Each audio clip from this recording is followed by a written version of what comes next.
Okay, welcome to Into the Channel, a podcast primarily about women's football. Before we hit the pitch, if you enjoy the show or love women's football as much as your boys do, subscribe already. Follow us YouTube, Spotify, Apple Podcasts, or wherever you like to watch or listen. Comments, ratings, reviews, likes, thumbs up, all of them always appreciated. At ITC_pod on X, at Into the Channel pod on Threads. I am your host, Dino DeCespedes, and as always, I am joined by my co-host, Mr. Grant Engel. What is up, man? Buddy, I'm feeling great. We're cracking the beer just to even start the program. Let's go. The group stage of the UEFA Women's Champions League came to an incredible close. And not just in the group of life, which we'll get into, but just surprising results, invigorating results, reassuring results. And I feel like all of that is a good omen for the knockout stage. Tremendously good omen. I think Group C, Group of Life, we'll get into it. We knew it was going to end cruelly for a couple teams. We were able to learn which two teams that was as Matchday 6 came to a close. But I don't know, man. I'm ready to get into it. Where do you want to get started? Maybe we spoiled it a little bit, but let me just tell you something, Dino, is I like doing this show with you because you have a keen eye for trends. I know it's helped you in your day job career. I feel like you're able to get a good read on things early. In this case, you got a good read on some teams and some players. But this call, my good man, might be some of your finest work. You named Group C, the Champions League Group of Life, very early in the proceedings. And you've been proven correctly multiple times throughout the tournament, and then triply correct over the last half hour of Matchday 6. So I just don't think we can start anywhere else. You're a soothsayer, Dino.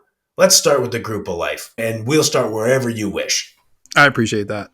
Group of Life it was. I want to kind of timestamp the qualification situation, so which was unbelievable. So coming into the day, PSG and Ajax held the top two spots in the group, and there was a ton of moving and shaking over the course of these 2 hours. So I put together a little bit of a running timeline. I'm using the actual game clock, okay? So nice. We can understand when things were changing. So to start, PSG and Ajax, they're in. 32nd minute, Roma scores. Now it's PSG and Roma that are in. 36th minute, 4 minutes later, Julia Gvin scores for Bayern. Now Bayern and PSG are in. 45th minute, Ajax scores. Still Bayern and PSG in control. 73rd minute, Chewinga scores. Now it's PSG and Ajax. 2 minutes later...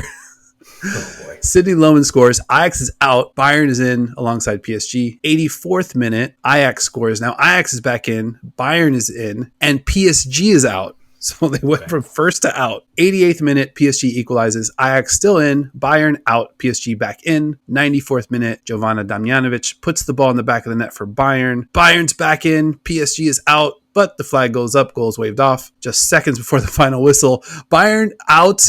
Again, PSG wins the group and Ajax runners up. Congrats to both of those squads. This was a fucking roller coaster. Your head was spinning watching it. And it was just like, well, this can't keep happening, right? But then like after the second variation happens, I'm just like, okay, this might happen 6 more times. And I think it did happen 6 more times. It's just like, we've talked about this a little bit for more of our like football curious or football casual fans in the United States, where Dino and I are obviously, who only watch the World Cup and they watch it every 4 years. Thinking about the group stage of the World Cup and these machinations, that's where I think you start to scoop up more fans every 4 years, because people have to be looking around like, wait, so if Mexico scores and Colombia doesn't, but if they win 3-1, they're in, and it's just like, whoa, this is so unbelievably entertaining. It can be a little complex, but it's not too complex. You can pretty quickly be like, okay, if this and this happens, I need this to happen, whatever. But to see it in the Champions League with elite club squads is just, that's the benefit of being much more than just a World Cup fan here in the States. Yeah, I mean, just wrapping your head around, all 4 of those teams at one point were in one of the top 2 spots during those 90 minutes. I mean, Really just incredible stuff. That's not something that you get really kind of anywhere else, even in this tournament. Like once we go to the knockout stage, it's really just a head-to-head. One team advances, one team doesn't. But the group stage is just a really special time, man. I wanted to get into the Ajax and Roma match. Lily Johannes, she just keeps getting better. She spent Incredible. large stretches of this match looking like Ajax's best player. She won player of the match, so we weren't the only ones who thought so. I wanted to kind of hone in on one play. We like to talk about her on offense, on the ball, and just kind of like all the wizardry she's able to put together there. But in the 43rd minute, a corner comes in from Roma. Elisa Bartoli, who had Roma's first goal, she puts her header on the crossbar, almost making it 2-0, which would have made this match real interesting. Lily heads it away from goal, but right to Evelyn Viens. Viens winds up for a close-range strike. Johannes gets a key block on Viens' strike. The rebound makes it out to Elena Linari, who tries her hand at goal. Lily hard charges all the way out to block that one too. Just a rock-solid defensive sequence from the girl wonder. I mean, she just keeps getting better. It's like it's pretty incredible to watch. The instincts and the intelligence, I know we've talked about it before, but the instincts and the intelligence at 16 years old, just incredible. I don't even know really how to frame it. She gets the first close-range block on Viens, and then to already have the presence of mind of, block, where's the block going? Who's on the ball? I got to get there now because I don't have any other teammates there. I mean, we're talking just quick fire, rapid reactions in the most critical of moments, because you're right. You go down 2-0, full scary hours. I don't know if you can come back from that. Yeah, and we're not going to get too much into this one, but Paris FC, they needed a result against Chelsea. And when they went down, I mean, it was pretty much a wrap. I mean, I think they're kind of like, all right, let's nobody get hurt out here. So yeah, 2-0 would have really flipped that game. And again, the group flipped another 7 or 8 times from there, like you mentioned. What else did you see in this matchup?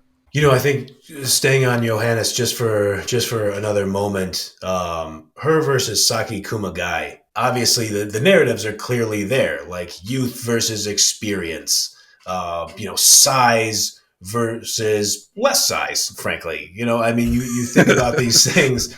Kumagai is an all-time player. And to see that kind of chess match happening in the middle of the field, again, Kumagai is going to go down as one of the better players ever. And to be able to look across there and not blink, have full confidence in your game, full confidence in your ability to carry the ball down the field, make important touches in the final third, that road itself, I just have to do the big picture, zoom out one more time. Dan Johannes, amazing, incredible supporter of the program. Appreciate you, Dan. If you're Team USA, you have to get this player. You have to get this player. You have to. Like, she has to be the center mid for U.S. women's national team. You got to make it happen, guys. And I got to imagine Emma Hayes would kind of look at me and be like, no doubt, doofus. We're working on it. So, I mean, I just got to say, that's where my mind goes. Yeah, I mean, perfect description of the chess match between her and Kumagai. And Kumagai's been really good in the group stage. I mean, She's definitely maybe on the back half of her career, we'll say that. But she's still been really effective, calling a lot of shots for Roma, getting a lot of action started. And that was a battle, seeing those two go at it in the center of the field. It was some real gladiator shit. So that was pretty cool. Less than 2 minutes later, after, Lily's epic sequence defensively, she got the offense going. What'd you see there? She flips the game completely on its head. Like you said, for basically a second time, she kind of saves the game. I've heard English announcers use this term. When you get a block like that, or in that case, 2 blocks like that, about as good as a goal in that situation. Yeah. 2 minutes later, she gets an interception, maybe more of a steal, drives the ball, has to be damn near 40 yards up the pitch. Perfect pass over to Hoekstra, who has a really clean look, clean strike, and did exactly what she needed to do with it. I thought it was an excellent shot from Hoekstra. Obviously beats the keeper for the goal to equalize. Big time finish from Tina Hoekstra. I mean, she's been good also, but not 100% clinical, but that was a no doubter. Like, she got a hold of that one, and that environment must have been wild. We do say goodbye to Roma. Salute to them. I thought they played great. They had a great Champions League group stage, Group C, Group of Life. Super gutsy performance led by their captain, Elisa Bartoli, who we mentioned. The assist on that one, who else but Manuela Giuliano, who sadly was subbed off right at the half. Another ITC favorite, Valentina Giacinti, also subbed off a bit early, right around the 60th minute mark. Evelyn Viens, her and Javi on the other side, they had really good games. Yeah. I think once Giacinti and Giuliano went out, it was going to be tough, but I think Giacinti was sort of attracting so much attention that it kind of gave Viens and Javi a chance to cause some trouble up the left and right hand side. Not enough, though, to keep Roma alive. Great run for them, though. Got to be tough. 32 minutes in, they were sitting in one of those knockout stage spots, but the last hour of the group stage just didn't break their way. So we'll keep an eye on them as they progress with regard to their season in Serie A Femminile. Shout out to them. Very much enjoyed watching them. One of the highlights of the tournament, I think. This is another one that I felt like you identified early. Giuliano to Giacinti, great stuff. Through 6 matches, had some rough spots in there against PSG, but it's one of those pleasant surprises. We talk about it all the time. We're picking up information as we come along. We're finding new players. We're finding new squads. And this Roma side is one of the highlights there for me. Looking forward to watching them play domestically and then hopefully seeing them back in the Champions League because, like you mentioned, it's not just the Giuliano and Giacinti show. They got a lot of good players on that side.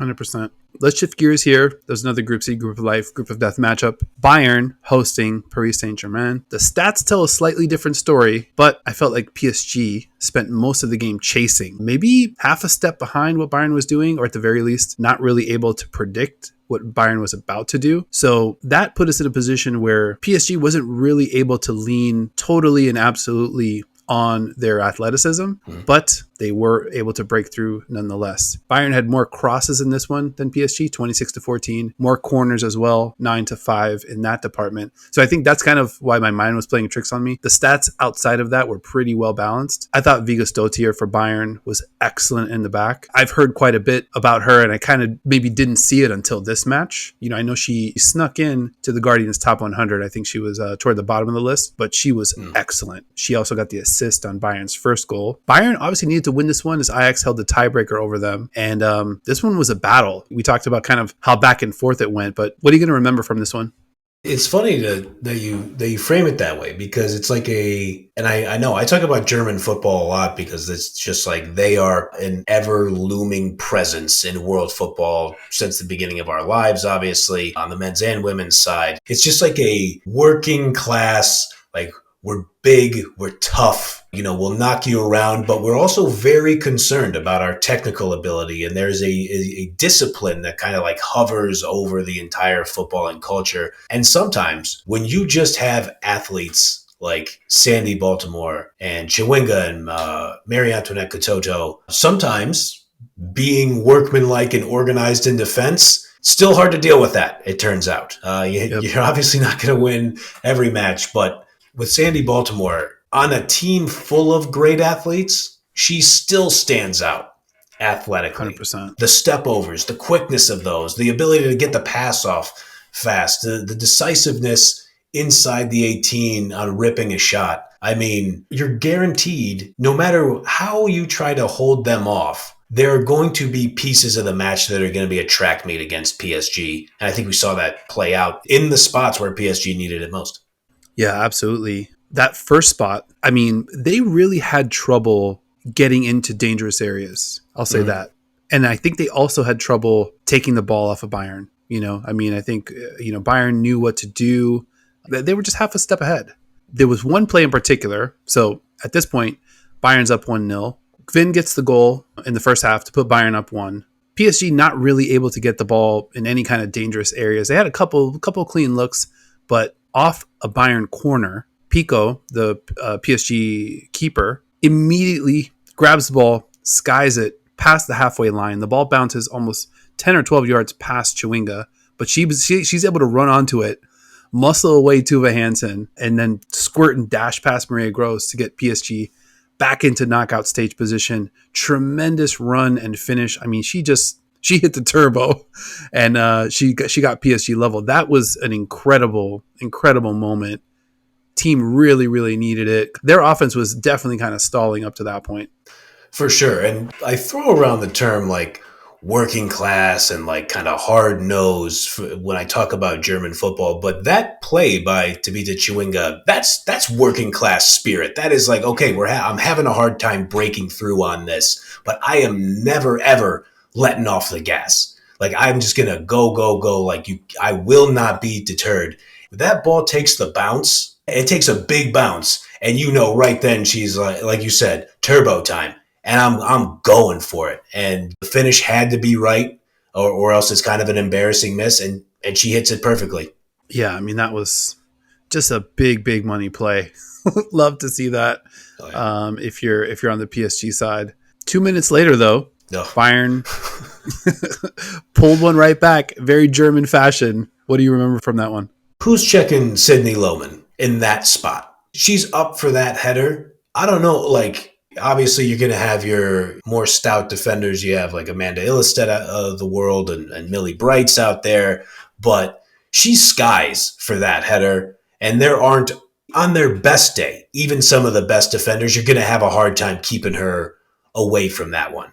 Great offense beats a great defense. The ball in from Clara Boule was just right on the money, made it really easy. We talk about, maybe splitting credit. Clara Boule deserves a ton of credit there, especially to come back in a big moment less than 2 minutes later to kind of put Bayern back ahead. But a little bit more drama left in this one. The Sandy Baltimore the goal ends up getting credited as an own goal to one of your Lionesses, Georgia Stanway. But in the 88th minute, Sandy Baltimore, literally something out of nothing. She's got the ball, edge of the box, little dance to kind of clear some space. She just she's like, all right, there's a bunch of people there. I'm going to try and muscle the ball through to see if something good happens. And something really good happened. The ball ping-pongs off a couple different players. Georgia Stanway, the last one to get a little body part on the ball, finds the back of the net, 2-2, and Group of Life flipped upside down yet again. England supporter glasses on. I'll just give the disclaimer. It felt like the ball was on line from Baltimore toward the goal. So maybe a bit unfair to Stanway. I don't think that's really what she's concerned about in this moment. The day after the match is played, she probably doesn't care that it was an own goal against her. Like, I think she's just more upset about the final result. But I would also just maybe putting the positive spin on it. Baltimore deserves that goal because you're exactly right. The dance to give herself that little bit of space, she is elite at that skill. I think we talked about like the step over speed for her and just like the ability to freeze defenders. And she knows if I can crack this through this little alley that I might have, the keeper's going to be largely screened and she's not going to have a shot at it. So smart play. Almost kind of like, speaking of the cross sports references, let me throw the ball down the field. And if I don't get a long completion in the NFL, maybe I get a pass interference. And so instead of the ball trickling through everybody's legs, it ping-pongs off some people and you still get the goal. Yeah, got some good news here, buddy, because in my hand, I've got the ITC personal record book. Yes. A couple notes. Georgia Stanway, no own goal. Sandy Baltimore, goal. We keep it moving. Mark it. A little bit more drama in this one. Jovana Damjanovic had a look at goal in the very, very dying seconds of the match that would have flipped the group again. She puts the ball in the back of the net, but she was offsides by a few yards. Yeah. The crowd went a little wild. She rips her jersey off before anyone was able to figure out kind of what went wrong there. But goal wiped off the board. Bayern's hopes kind of like came and went in literally an instant. I mean, there was no other way for this Group C to wrap. That was the only way that we could have closed the book on this group. It had to be insane. It had to be life-affirming and devastating for all parties involved. Quick question.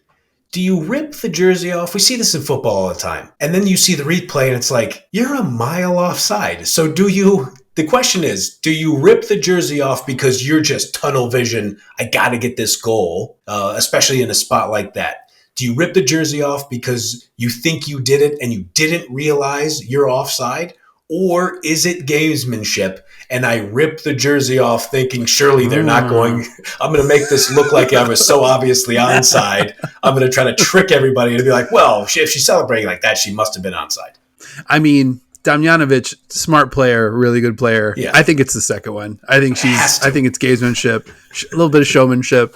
She's gonna make you raise that flag, right. Despite her celebration. Because I think the one caveat might be, we both played sports, and I feel like when you put a ball out of bounds, or when you committed a foul, or when something was committed on you. Offside's a little tricky one because you've got to have some peripheral vision. You don't know what's going on, to your left or your right or behind you, and the ball's coming through the air, and you got to make a play on it. So could be a little bit of both, but I think.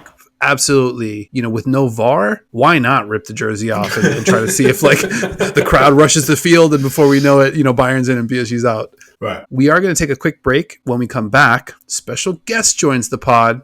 Really hope you enjoy it. Okay, very special guest today on the ITC. It's not just the impeccable name pronunciation, not just the ability to effortlessly rise to the occasion when the moment calls for it, or the sick accent. This dude right here brings it.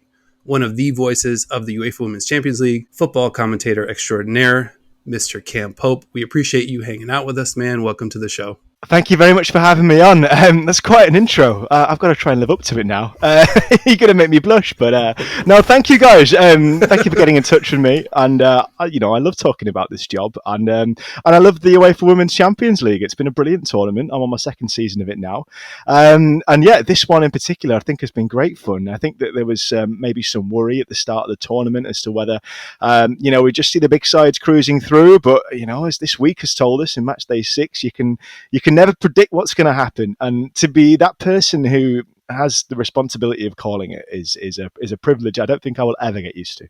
Yeah, it's been tremendous fun watching. Speaking of some surprises, so you had a match yesterday. Group A, sewn up coming into this one. Barcelona, your winners of Group A, defending champs. Benfica, your runners-up, so those two slots are locked in. A lack of stakes can sometimes make for sometimes an uneventful match, but that isn't what we got. This Benfica side celebrating their first ever trip to the knockout stage, Matchday 6 on their home turf. And it isn't every week that Barcelona comes to town. We like to call these on the ITC absolute bangers, and that's what we got. You had the call, Benfica 4, Barcelona 4. What are you going to remember about this one? Honestly, it's a bit of a blur. I mean, I felt that sometimes you go through a channel of kind of dull games as a commentator. You always want to be on the big game. You always want to be on the exciting game. But I knew when I had a 0-0 last week. These games start to blur, but I believe it was Slavia and St. Pölten, that was 0-0. Yeah, and then I had the Barcelona game against Eintracht Frankfurt, and there were only 2 goals in that one. And when Barcelona are scoring only 2 goals, you're in a bit of a dry patch. And so getting that game last night was just incredible. I mean, I feared for Benfica at 2-0. So I get an array of games. I cover all sorts of games over the Champions League, and you tend to find out in advance. And this year, I'll rewind a little bit so people get a bit of context. But we found out from our coordinator our games for the first 4 match days, so the ones that were in 2023, and then we got after the 4th match day we got our next games for match days 5 and 6. They were sort of working out what the big games were going to be, and so I was really happy when I got this one. I thought I imagined that Benfica would need to get a result from it, and then obviously things transpired otherwise, and not only were they already confirmed us through, but we already knew that Barcelona were top in the group and that Benfica were coming second. So there really was essentially nothing to play for. And so you can sometimes look at these games and you can think, well, this is going to be a bit flat, maybe a bit empty, but it was anything but. And so it's a massive warning to commentators, to fans, that you can never predict what's going to happen. And sometimes the games you think are going to be absolute bangers, as you say, fall a bit flat, but this one just seemed to grow. And the moments, to answer your question, the moments that stick out, I mean, the ends of each half are incredible. I mean, Marielle do maybe not a name that too many fans knew across the European scene before this week, but everyone knows her name now. I thought she was a shoo-in for a hat-trick when they left her on in the second half, and it was quite the performance. But it was about more players than just that. Jessica Silva, brilliant hand in her first goal, and then did really well for the third as well. I thought that Nicole Reisler played really well before she came off. And Benfica, they earned it. They didn't just limp through that group. They've shown that they can mix up with the best, like Roma showed us last year. And I think neutrals might have been disappointed that Barcelona got back into it, but then there was another storyline to it. Barcelona, you can never knock them down, and it was a nice sort of character arc for Lucy Bronze to unfortunately be the one who had to try and clear off a line, and she wasn't able to do that. And then to save her team at the end. And I saw a few Barcelona fans complaining that maybe it's not that big a deal. We had a weak team out, but this is a team that doesn't lose games, and they were on the cusp of quite an embarrassing defeat, because they started, okay, you could say that they've got plenty of defenders out, and that is tough, but still a very, very good squad. And Benfica gave them a real scare. So that last 15 minutes goes down as one of my favourite quarters of an hour I think I've ever called in football. I believe it. I mean, you look at it from Benfica's side, it's 2 equalizers and then the go-ahead late in like the 81st minute there on the Bronze own goal. If you're a Benfica fan, What do you take from that? I mean, even if Barcelona fans are claiming that they put out a weak side, what really is a weak side from Barcelona? But if you're on the Benfica supporter side, are you marching into the knockout stages like, look at us, like we can really compete here? I think they've got to fancy themselves now, and I'm really excited for the draw on Tuesday and seeing who they get. Because obviously they can't get Barcelona, that much we know, because you can't get teams from the same group. But then, yeah, you're looking at Lyon, and you're thinking, all right, not infallible. They dropped points twice in the group stage. I've done a lot of them in DNA Akima because I do Liga FA and DNA Akima also for the zone. They look a strong side, but we've now seen that both those teams are human, and they'll think, well, if we did it against Barcelona, why can't we do that against Lyon? Then you're looking at, okay, it's going to be a tricky one coming up against Chelsea, but the way that Paris Saint-Germain looked, it's maybe that's the one that they want, because it was a crazy finish to Group C, wasn't it? So it's Ajax and then Paris Saint-Germain, right, because of the head-to-head, and I think they really fancied themselves in that. Because it's going to be a really interesting now to see if they can carry on from it. So yeah, I think that Benfica fans can take a lot of confidence out of that. I don't think they have to fear anybody going into the last day, and I think conversely, other teams might have thought, well, I don't think we fancy Benfica right now, having seen that they scored 4 goals against Barcelona. So it's been a really nice setup at the end of the group stage. Absolutely. On the flip side of that, you mentioned like Barca fans might be saying, oh, we had a weaker side out there. I believe the stat that's floating around here, it's their first match that they didn't win in 23 matches across all comps. Is it that easy to blow it off and say, we didn't have our best team out there? I think it was a shock. I think it was a shock even that they were in the game for so long, because, they've not lost since before the Champions League final. They had a little rough patch when they were preparing. They dropped points against, was it Sevilla or Valencia in the league? I forget now. And then Madrid Club de Football Femenino when they lost. And then they've gone on this mad winning streak. And so, yeah, I think it is hard to brush off, because I think it's been threatened a couple of times. Eintracht Frankfurt on another day, they have chances. If Lara Prashnikar scores her chance at, I think it was 0-0 at the time, it's a very, very different game. And okay, they've come off a swashbuckling win against Levante, and nobody can question it. When a big game comes up, Barcelona turn it on. I think their danger is maybe complacency in the games where you're not expecting much from your opposition. I sort of expect them to beat Real Madrid every time, to beat Levante every time, Atleti.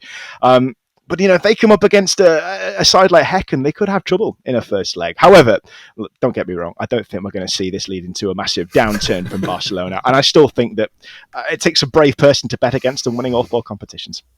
Such a big difference between, a domestic league season where 1 result, 2 results, or a half of football here, half of football there, it can't quite sink you the way that a knockout stage can. So to that point, a tricky result the first time, maybe going to Gothenburg to play a Häcken, and maybe it's a 0-0, and now it gets real nervy really quick. And I think on the Benfica point, they lost 5-0 match day 1 to that same Barcelona side. So I kind of feel like we've seen them grow up a little bit through this tournament. Also no Kika Nazareth the last 2 matches. Jessica Silva the match before. She had a great sort of coming out party, because I think that was her first big splash of the group stage. Just looks like a different ball club. They do. They have grown, and I think they are I think they're maybe the dark horses for an upset. And again, it does depend who they go. In fact, yeah, I got it wrong. It's PSG who are seeded, so they're a possible opponent. And I think that's the one that they want. Because they've shown themselves to be human in Day and Arkema. Chelsea, I put in that middle ground between OL and Barcelona, but they can look back at the way they've grown over that group stage, and especially from the year before as well, because we can't forget they lost 9-0 to Barcelona, and they've really turned it on. And they lost Chloe Lacasse as well, but they've replaced her, Marielle Du. She scored as many goals as Carolina Graham Hansen, I think, in all competitions this season. I think, yeah, they've really grown as a side. Lucia Alves, I was really impressed with. I think they missed her against Horsengård the week before from the yellow cards, because she does throw herself into a challenge. There's no debate in that. But they're a really exciting team to watch, and I think you're absolutely right, Dino. Knockout football is a different beast. We've seen how exciting group stages can be. The tension and one wrong move can set the tone for the whole of the 180 minutes. And so, there is an advantage to being seeded. Of course there is, and having that advantage going into the second leg. But you have to hit the ground running. And I think that we have to talk about Häcken too, who have been playing all of this in their pre-season, haven't they? I think that's just incredible. The fact that they've had a really horrible end to the season where they lost out by, I think it was 1 goal differential. They lost out in the Damallsvenskan to Hammarby. And they picked themselves up. They lost a couple of players and they're going, right, we're going again. Because I did Beko Häcken's game the day before against Real Madrid, which was which was not as eventful. And I think if they can hold on to Rosa Kafaji, because she's another one who's going to be on the list now for a lot of big clubs, isn't she? What a player. If they can hold on to her, they've got a player called Matilda Nildane, if I'm not mistaken, who is a teenager from AIK Stockholm, who scored 23 goals in 25 games or something ridiculous. So they're going to have all these players coming back in. Ellen Rubinson is with them as well, having been injured for so long. They've got Anna Cheeky come back after over a year. If they can, they're having a little break now, but they'll be building up towards the start of their season. I think they'll have already started the Swedish Cup. And so, we can't write them off as well. So I don't think there's an easy draw. Look how good Brann have been. I've not had the pleasure of watching them yet, but, they were like the smallest coefficient in round 2. It was at Glasgow City that they beat, and it's just they have nothing to fear going into these games, and so we could definitely see those 4 seeded teams going through and say no more about it. But I think there's going to be at least over the all the legs that will be played. I think there's going to be one shock at least. So this is the part of the program we have to disclose, Cam. This is an extremely pro Brann podcast.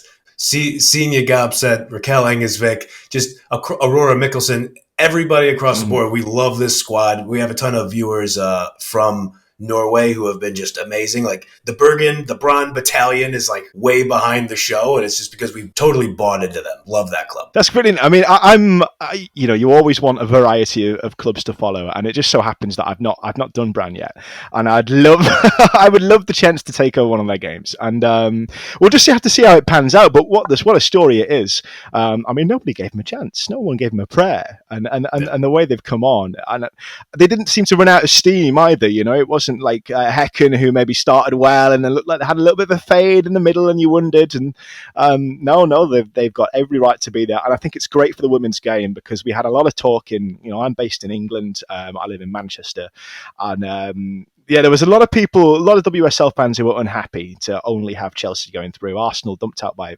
Paris FC. Manchester United weren't happy to draw PSG. Okay, a side who've now got to the last 8 again. But I think this just goes to show that there shouldn't be this almost divine right of clubs from the big leagues to go straight waltzing through to the competition. I know the format is going to change in a couple of years, but I think it's really important because look, we've got a team from Norway, we've got a team from Sweden, we've got a team from Portugal and the Netherlands. These aren't the big leagues across Europe, and they've still done enough to get there. So no, I think it's really good that it's panned out that way. And so, any Norwegians listening, I mean, I hope I haven't murdered the pronunciation of your favourite club. But yeah, we will see. If I do get them in a quarterfinal, trust me, I'll be tapping up every Norwegian I know to help me out with those names. But good luck to them and good luck to everyone because it's been a great tournament. Special shout out to you also for pronunciation. I know we get a lot of help from you, just hearing how you are pronouncing some of these names because some of them are tricky to find. You mentioned dark horses early. I think we've identified a few at least, Benfica, this Hackenside, and Brann. Anyone in particular that you think, and it sounds like you think PSG might be the most gettable of those winners. Any matchup or any kind of like Cinderella story that you think you might be looking at? I think it's hard to say. And as a commentator, I want to be conscious of not putting a narrative on a game. You can't. I don't think you can search for one. So we spoke before we went on air, guys, didn't we, about Clive Tildesley? I know that he's quite iconic in the States. He's iconic here too, and quite rightly. Man's a legend. And I've spoken to him a few times actually for advice, for tips, for feedback, and something that he and others have passed on too. I spoke to some brilliant radio commentators, and they said that you are a journalist first and foremost, and so as a fan, we love to predict, don't we? We love to say, oh, wouldn't it be great if one of these small teams got through to the last 4? But I'm always wary of dressing it up too much in advance because it might well be that all 4 teams get beat 8-0 in the first leg, and I have to be true to that.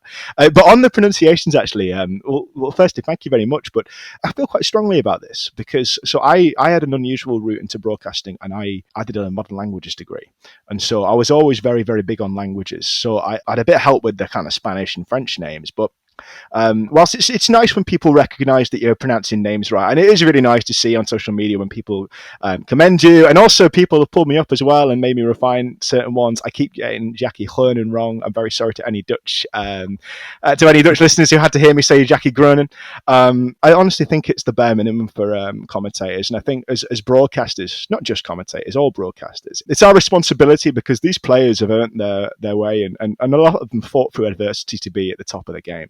And the very least we can do is pay respect by getting their names right. So thank you, but it's I think that football in particular has a long way to go before we meet the standards, but it's getting there. I'm glad you brought that up because when we were watching the World Cup this past summer, it was pretty clear that the coverage that we at least got in the US was, not quite dismissive, but didn't quite meet the level of what we were watching. There was a lot of, girls are just going out there giving it their all. And I'm like, we kind of also recognize there's just a real gap here with regard to talking about this sport in a way that really just treats it like a sport, where you're just watching the best of the best.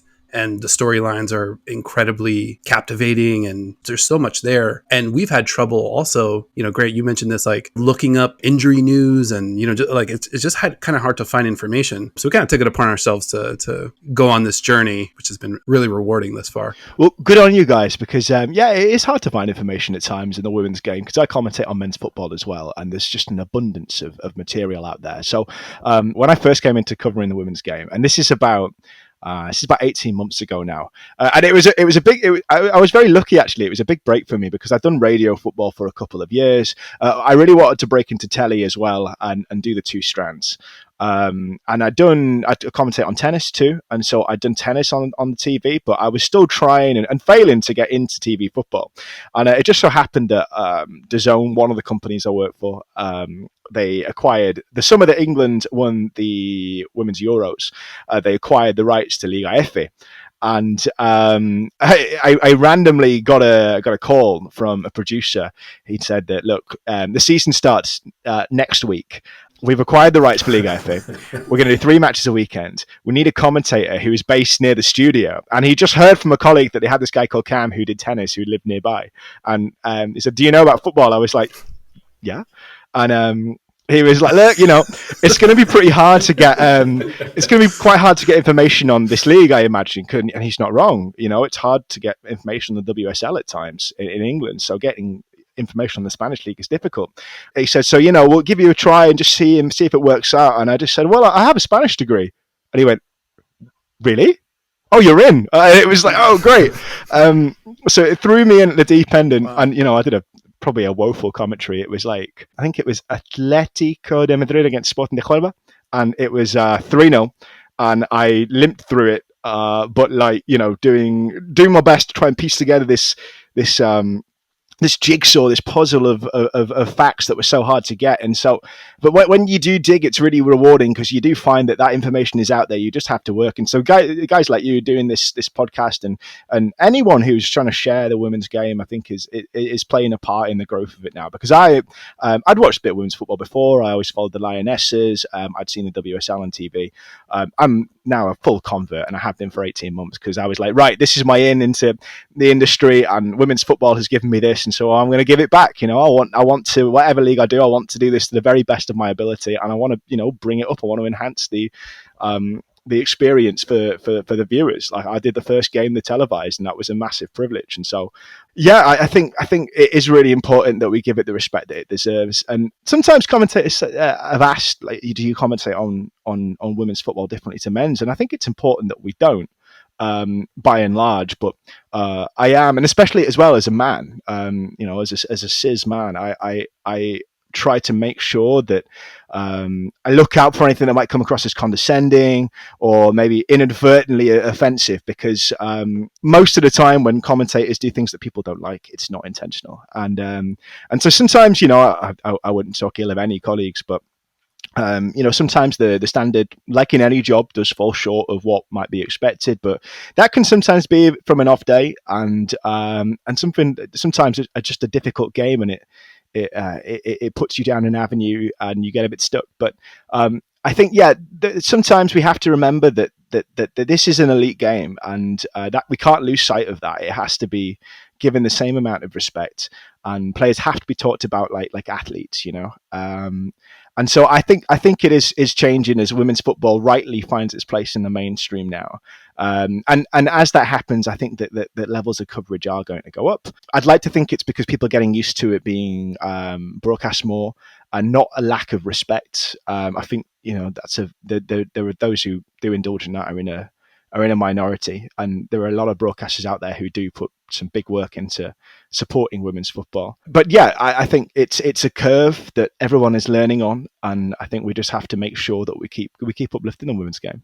Really well said, Cam. I think that was one thing that Dino and I talked about a lot during the Women's World Cup is like that tinge of condescension, and Dino mentioned it. You touched on it as well of like, oh, the girls are out there having fun. Like in America, like after a youth game, people have orange slices and juice boxes after. It's like we're watching elite athletes. These athletes don't look at themselves like they're out there playing exhibitions. Like they're like the patronization of this sport. I think you're totally right. That's in the rearview mirror now, man. Like this is big money. This is big stakes.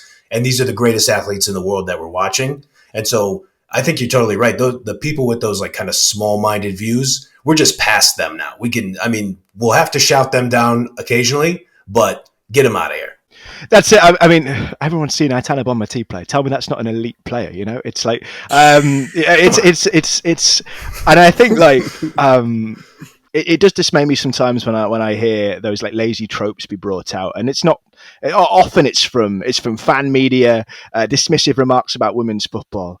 But we do see it from federations too, and you can't ignore the problems that particularly the Spanish Federation have had, because I followed that because of the league and the World Cup, and to win the World Cup in spite of all the things that were going on behind the scenes, it's some achievement. But it wasn't even just Spain.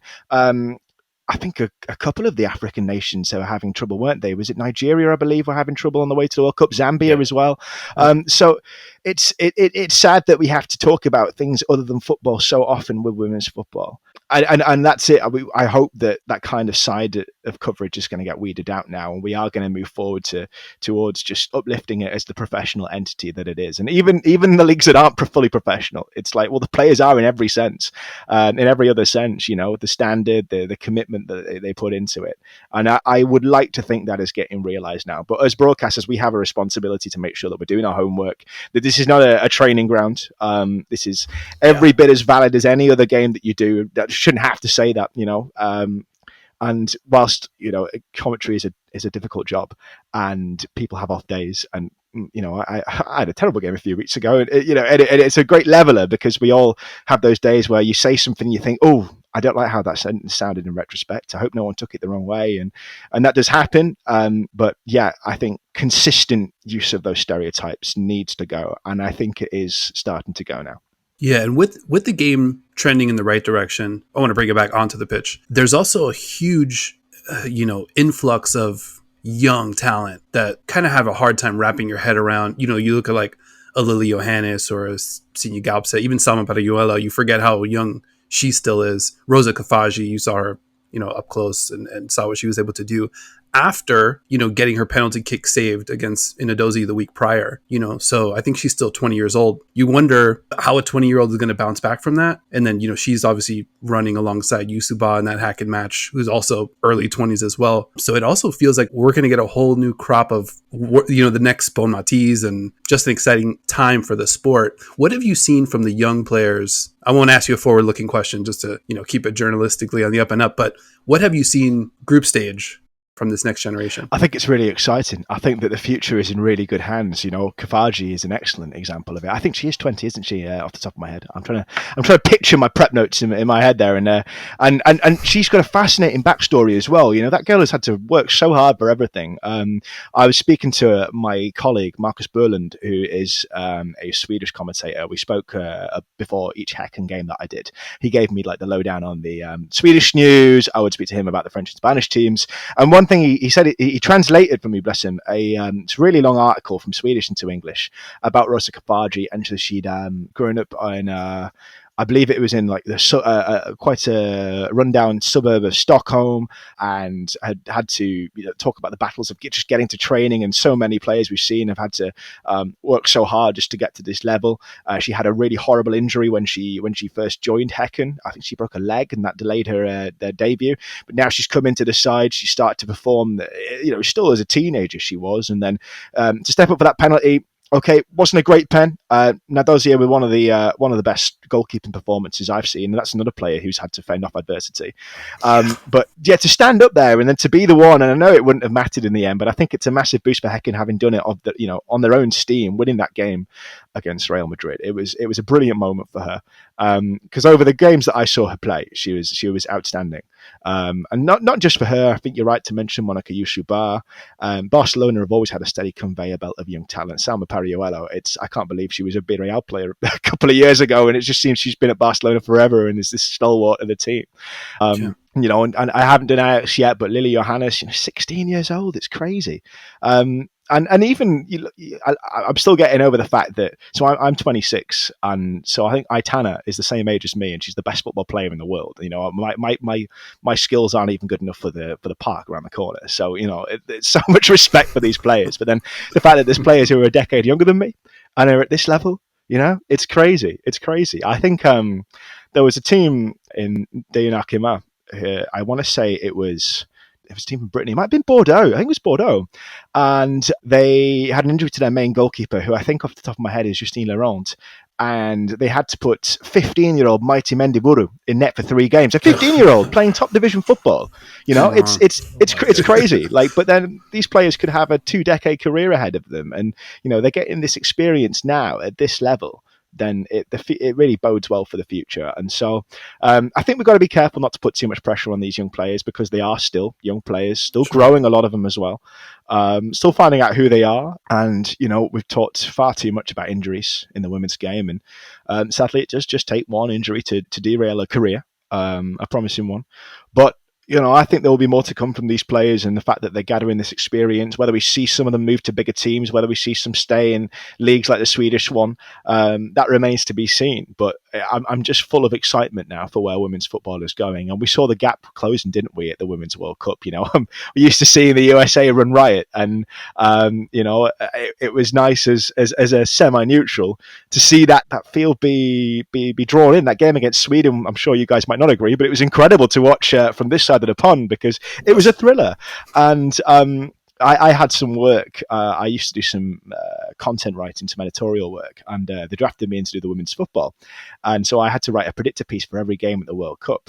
And in the first round of games, I was predicting some mammoth scorelines like the ones we saw 4 years ago, and they didn't materialise. And I'm so happy with that. So the fact that the standard of young player coming through now is so strong, I think is all part of that. Absolutely. Obviously, we are surrounded with Team USA fans. I believe Musovic still lives in the nightmares of many of those fans.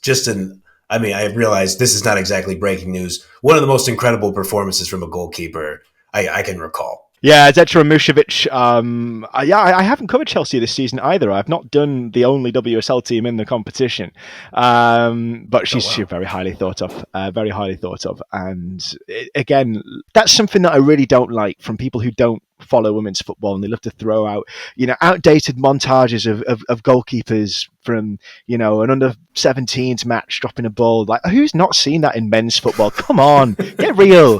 It's like, there are some fabulous, there are some fantastic goalkeepers out there. Chamika Nadosia was sensational in that game against Häcken. That ultimately they came up short, but that could have kept them in the Champions League. That gave them a fighting chance. And it rather made my game kind of a dull affair when Chelsea were 2-0 up so quickly. I was kind of hoping that I'd be given some help by the fact that the game might be live in terms of importance for a bit. But then, you have to call it as you see it. And as soon as Chelsea raced into the lead, that wasn't the case. But no, it's in good hands at the moment. It was great to see Häcken.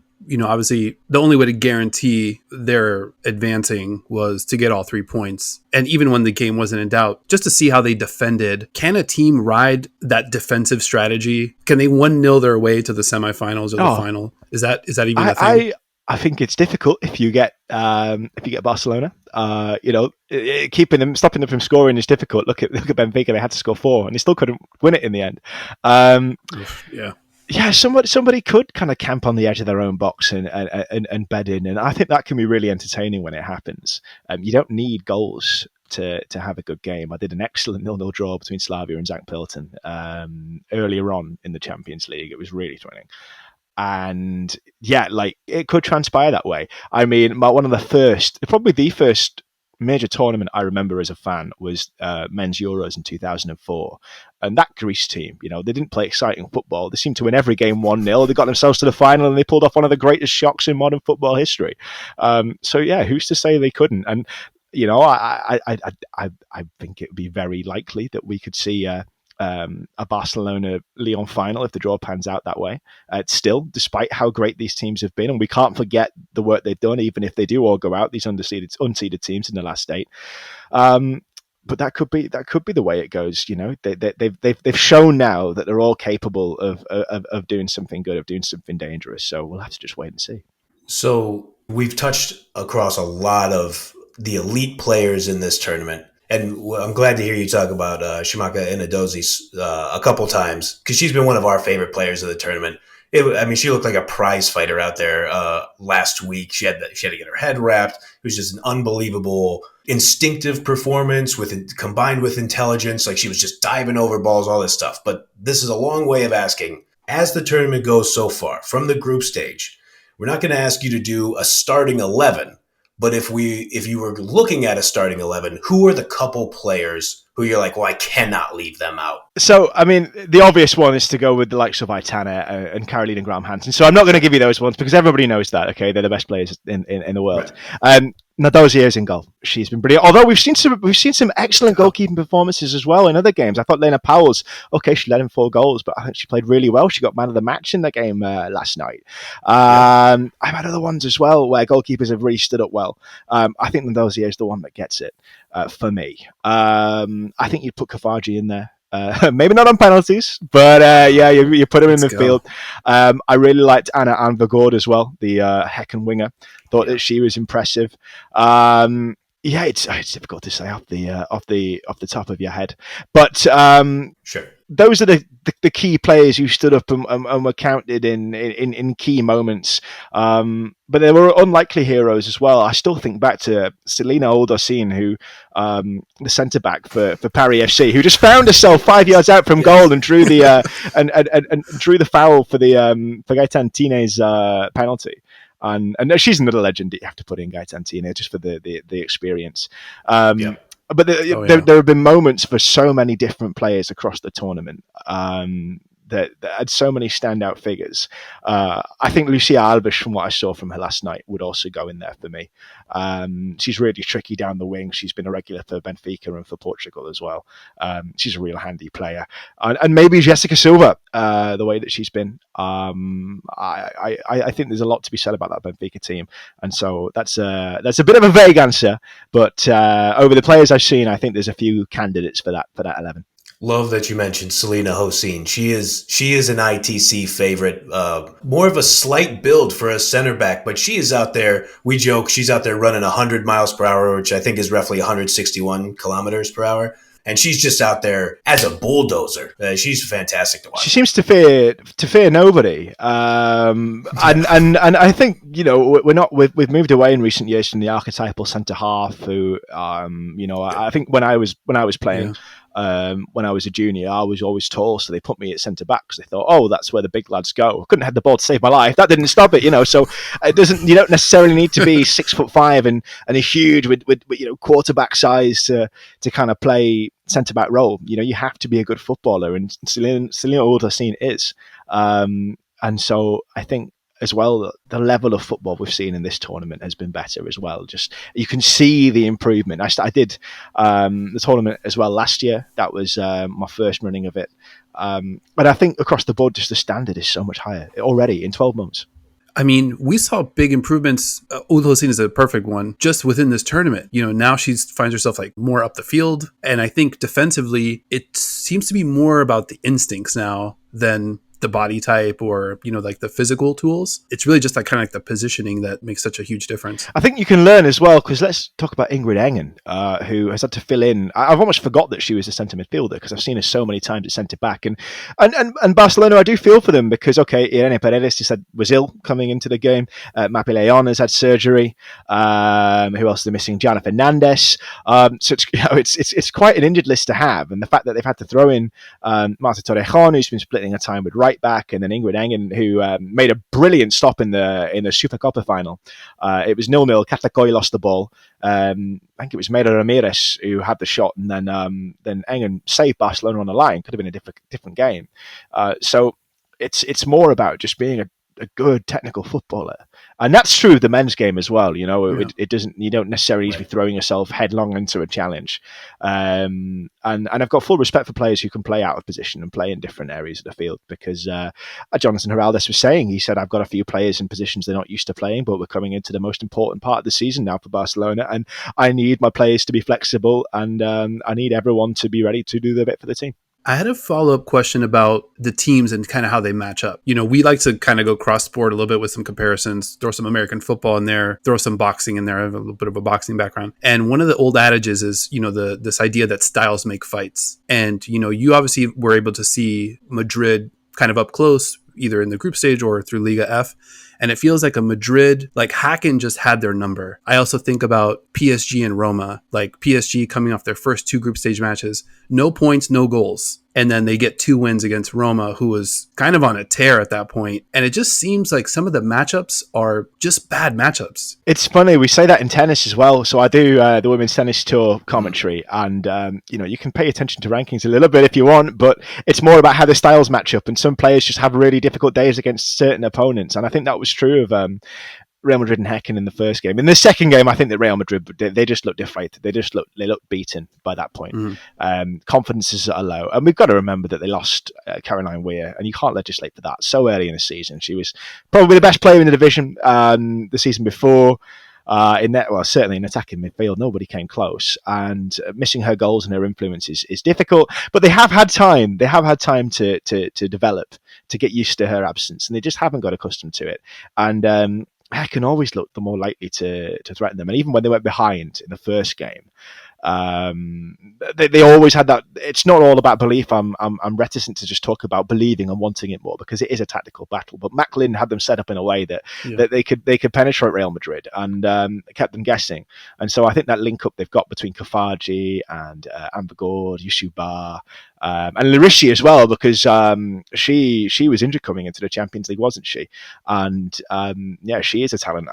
I think that front line, if they can keep them going into the quarterfinals, they could catch in a couple more teams out, because again, no one will.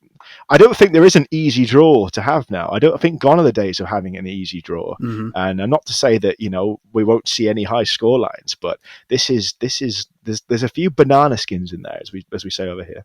Love it. Kim, I'd be interested to know, is there a moment of the group stage that sticks with you, that you're just like, man, that was a time? You mentioned the end of the Barcelona Benfica halves. Anything else that you kind of like, this time next year you're going to be like, oh, remember last year when XYZ I know happened? straight away what moment it was, and it was the end of Matchday 4 when Paris FC beat Real Madrid with that Gaetantine penalty.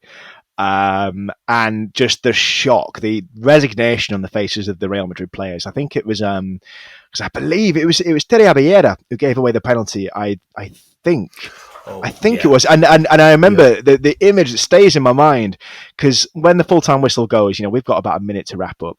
And you want to make sure you're capturing what's on screen, because radio, in that sense, is easier because you can paint it the way that you see fit. But you have to match it up in TV, obviously, with what the viewer is seeing. Because I could be talking about Terry Abellera, and it could be picturing Gaetantine. But there was just this shot of Claudia Sornosa, who just looked aghast. There were 2 headlines: a brilliant resurrection from Paris, but Real Madrid eliminated with 2 games to go. It was scarcely believable. And just seeing the reaction from Alberto Toril, knowing that he was beaten, it helped the fact that there was a late goal in the game, because it was an exciting game and low-scoring affair as well. But that was the moment where I thought, wow, I've witnessed something special. It shocked me in the sense that you try not to predict what's going to happen, but you know what you expect, and I think seeing Real Madrid flop out like that, because something that I couldn't believe. I prepped this stat for my Real Madrid match this week against Hecken, and they've only beaten 3 teams in the group stage. I think it's Blasnia from last season. I did one of those games, and then the season before it was Breithablik and Zhitlabud, I think it was, from Ukraine. And so the fact that they've again failed to get a single win, it's staggering. It's staggering. And so that for me was this kind of crowning moment that's up there with those last mad few minutes from Barcelona, because in the context of the Champions League that won't be quite as important, even though it was a crazy period. Seeing Real Madrid drop out the way they did, that I'll remember that. Excellent. I think it would be, again, Dino being in Orlando, Florida, me being in Seattle, Washington. I don't want to throw you totally on the spot here. It was announced this morning over here. Asisat Oshuala transfer to Bay FC in the NWSL. That's our team out here in San Francisco. $162,000 transfer fee.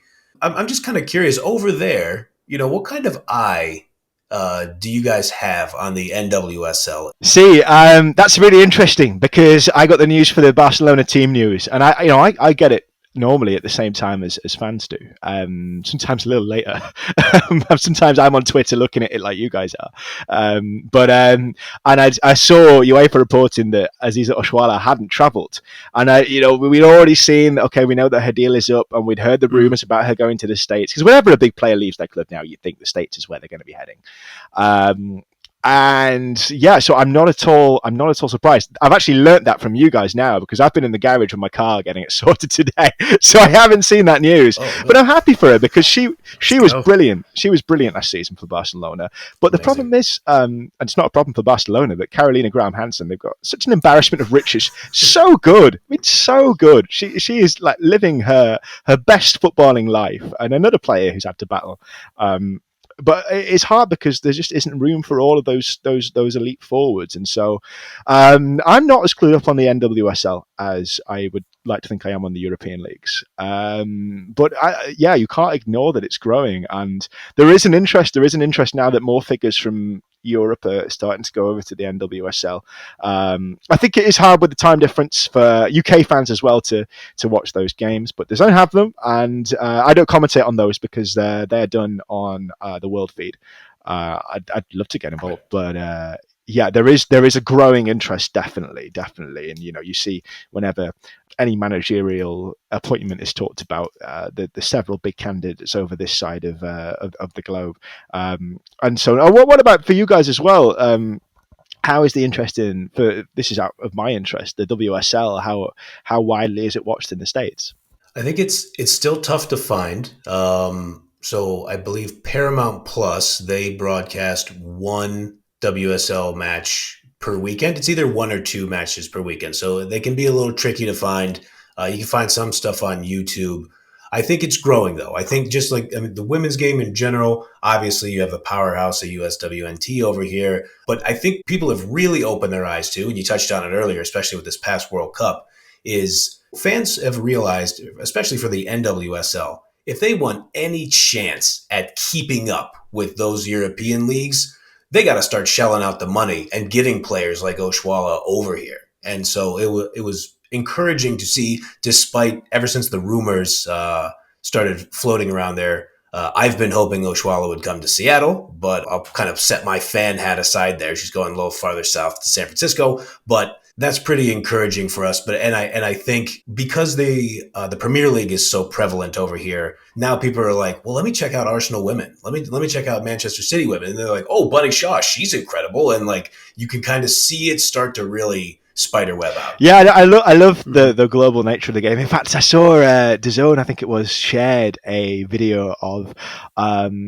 was it like West Virginia Mountaineers, or it was some college women's soccer team watching the Barcelona game last week against Eintracht Frankfurt, and then hearing my own voice as well was really surreal. Like in the background, these girls were having a lunch break, and we talk about the halftime oranges. I think they were actually having their post-match refuel or something, just watching this game because it is middle of the day for you guys. And I was like, that's mad that there's so much interest in this match all around the world, and it's interesting that you say that the NWSL has to catch up with the European leagues, because I'd love to see some sort of tournament, and I say this with a caveat.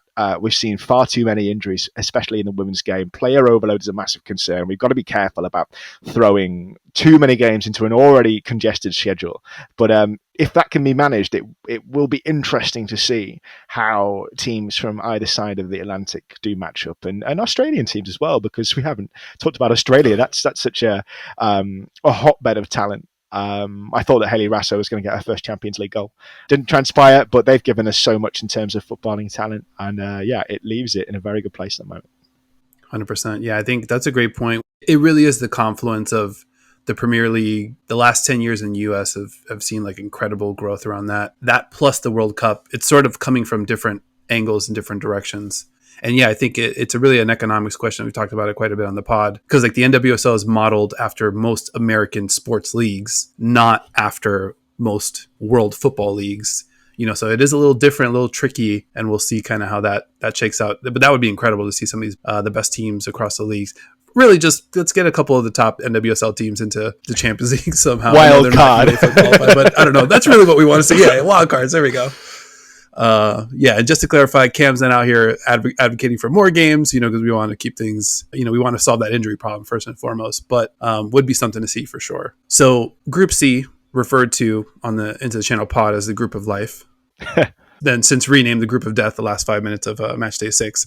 PSG starts off super slow. I think no wins, no goals in the first two. Then they kind of find their footing against Roma. They sort of teeter between looking like really super dangerous, like maybe could make a run to the final, or in the match against Bayern, not sure how much of it you caught, but Bayern really kind of gave them trouble and was sort of a little bit of a step ahead. PSG sort of needed a couple moments of brilliance, one from Baltimore, one from Chawinga, to just kind of stay even and actually just survive.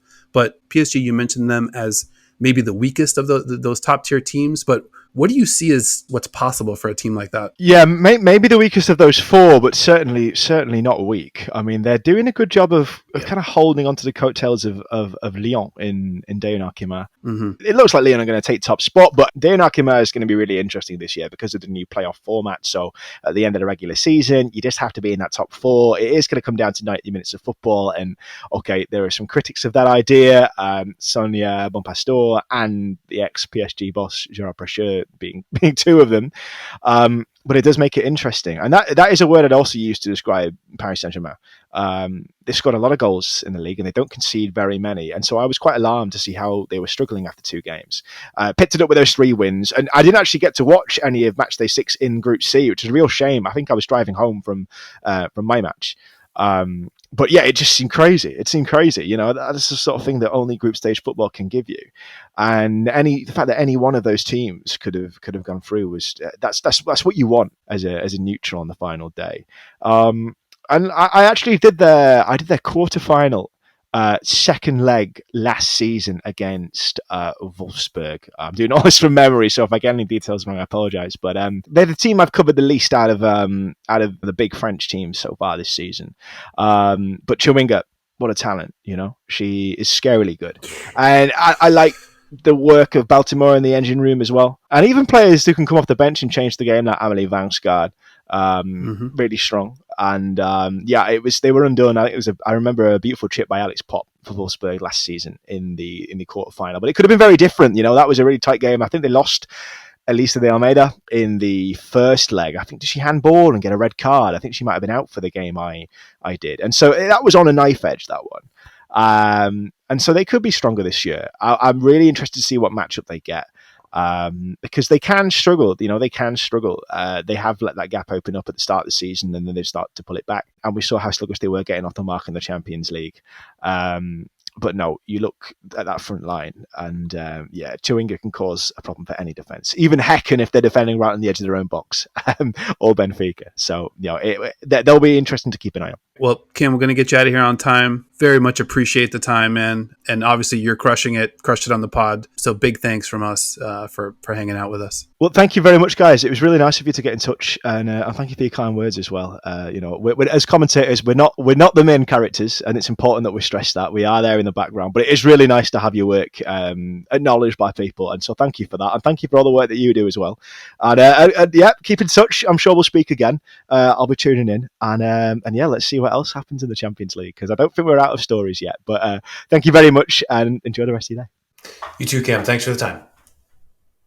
Okay, shout out to Camp Hope for hanging out with us. Tremendous insights, had a great time.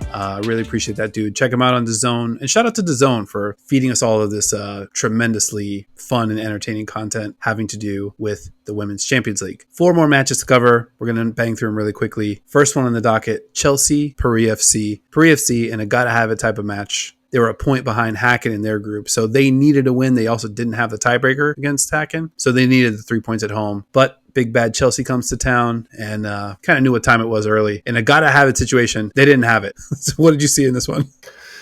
They did not. Kind of a bummer. They lose to Chelsea in Matchday 1 on the strength of a Sam Kerr hat trick. Obviously, Sam Kerr's not appearing in this match due to injury, but just kind of bookend bad losses for Paris FC. I think in the long term, it's an encouraging showing from them. We've talked about them as giant killers. They beat Arsenal. They beat Wolfsburg on the way to even make it to the group stage. So I don't think you can leave acting like you didn't accomplish anything, but I think they will be disappointed to lose 4-0 at home in a gotta-have-it game. Not what you want. Yeah, I think once they fell behind relatively early, Yeah. I think just mentally they might have checked out. Fran Kirby gets on the score sheet in the 10th minute. That was sort of a bad omen. Fran Kirby, by the way, been looking great with a little bit extra room to operate on that Chelsea attack. So that's been exciting to watch. Mia Fischel, she also gets on the board, 37th minute. And yeah, I think at that point, you already know what time it is. I think Häcken was trending towards getting the win by that point. But all in all, good showing for Paris FC. They were coming in as the third team from France. All the French teams had a really good showing so far. 2 of them obviously make it through to the quarters. I think they will be disappointed, but a lot to build on. I mean, they go into the match. They obviously know they're not going to see Sam Kerr or Millie Bright. But then Chelsea, they put out the team sheet, and there's no Lauren James. There's no Aaron Cuthbert. Connerud and Wrighton came on about an hour into the match, about the 61st, 62nd minute, somewhere in there. And yeah, it's just like Paris FC, they couldn't really put together a solid run of passes. They looked a little tentative in some spots. It was a bad time for kind of a rough Inadozie match. I still think, though, I mean, we've talked about her all tournament. Inadozie, and we touched on it in the Cam Pope interview. She's the best keeper in the tournament, I think. In terms of the group stage, she was outstanding. So it was tough to see her kind of go out like this, but they'll be back. I feel like we can say that pretty confidently. Yeah, 100%. Next matchup, got to do it. Braun, that team from Norway. Let's go. In a match that they didn't really need, they're taking on St. Polten, but they got it anyway. Damn right they did. As our chief brawn head, what'd you see in this one? So Sarah Matner-Tremblot from St. Polten, she comes out of the gate, scores in the first 10 minutes there. I think it was the 7th minute, goes up 1-0. But buddy, the Braun Battalion was out in full force in Bergen, Norway to sing, chant, and cheer on this great side. It was a party. I mean, they had guaranteed their way to the knockout stage. So for Matner-Tremblot to get that finish in the 7th minute, it's like, okay, I guess, if they're going to drop one, this is the one to drop, I suppose. Not so fast, my friend, because Justine Kieland had something to say about it. Right place, right time, once again. That was a thumper. Hell yeah. That was a thing of beauty what she did. And typical Braun fashion, to just kind of like take a minute to kind of get revved up. Their sort of victory lap was right around 10 minutes. Love it. Just come out and let's get warmed up and soak it all in, and then let's kick some ass, which they promptly got to in the rest of this one. I love it. And was that not enough though? Are we settling for a 1-1 draw? I don't think so. At the death in the snow, because we have to get it in the snow. Keelan hits a perfect free kick right onto the head of Amelie Eichland, and we have ourselves a winner. It was, and I feel silly saying this because I'm 38 years old, it was a vibe in Bergen, Norway, buddy. That shit was popping out there. They deserve every minute of this, man. I just fucking love watching this squad play so much. I cannot wait to see them, who they draw on February 6th, and then I cannot wait to see them play in the knockout stage. They're going to be a problem for whoever gets Hell them, yeah. for sure. I mean, that's going to be 180 minutes of rough and tumble. I mean, the sports movie continues. Love that the snow, makes a cameo near the death of the match, and to just kind of grab that winner and just be like, no, we're gonna go in on a high note again. They're gonna be a problem in the quarterfinals. We're gonna come back probably next episode, talk a little bit about the draw, because I think we'll have some intel on that, and then kind of break down those matchups. But yeah, I'm with you, man. I'm dying to see who we get. I mean, all the 8 teams are so, like, there's not a weak team in the bunch. Nope. Like, really good teams got eliminated. So really any combination of any 4 versus any other 4 is going to produce fireworks, and it's going to be must watch. Yeah, man. And you know what? In the interest of honesty, I'm rooting for him, man. I'm all in. I'm all in on this side. Go. And, thank you to all of you kind of watching, supporting us, being so kind, educating us along this run. Trust us, if we could be out there, we would be out there we would be in Bergen for the knockout rounds. Maybe not this year. I guess, you're just going to make the Champions League again, and then hopefully we'll be able to get out there next run. Yeah. And speaking of it being a party, that was something that, shout out to our Twitter friends and our YouTube friends, that was something that everybody reiterated. They're like, it's going to be a party. It's going to be a party. Yeah. And they were right on the money. Tremendous environment. That one was really fun. Can't wait to see this team again. The last quarterfinalist that we'll talk about this week, Lyon against Praha. Big time surprising result in this one. Granted, not a lot of stakes, but it's still Lyon, still super talented side. Not all of their big guns, but plenty of guns like in this one. Yeah. Sort of a surprise result. What are you going to take away from this one? I mean, there's still that thing in there. Like, I know we've talked about it throughout the tournament. The staple of Lyon is we're scoring in the first 8 minutes. It's ridiculous. You see it happen. Majri opens the proceedings by turning a Praha corner kick into a Lyon goal. 4 minutes into the match. That happens. It's like, probably not going to be much to see here. Praha doesn't have a ton to play for. This one might be a sleeper. It might get a little ugly, and no shame to Praha if that happens. And they were not here for it. The Czech side were ready to play. Franny Cerna, she scores the equalizer for Praha, and they went nuts. And good for them, because they should have gone nuts. The announcer, as soon as she scores it, the announcer said something to the effect of, she looked like she just scored the winner of the tournament. I didn't like that. I wasn't into that. Oh, you think he was like being a little negative? Yeah, I mean, I don't know. We like to be pro-announcer here. Obviously, we just had our guy Gamp up on. It was great. Right.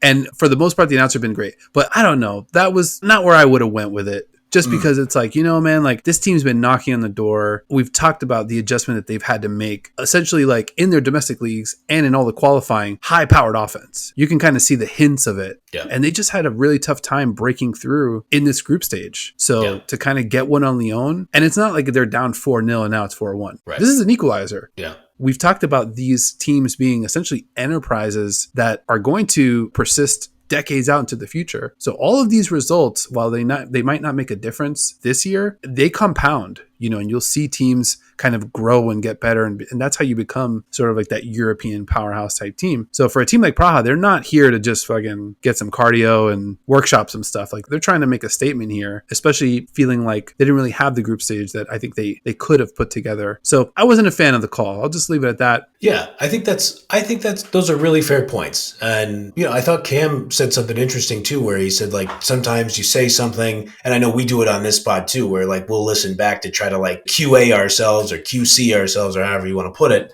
It's like, maybe I'd take that one back. So I think that's an interesting point throughout the rest of the match. And you're totally right. They should have absolutely been hyped about that. And I even think about, of course, my mind goes back to Braun. In that first Lyon match, we joked about it when Justine Keelan scored that goal against Lyon in their first fixture against them. Like she looked around like, holy shit, I just scored against Lyon. Like, that's amazing.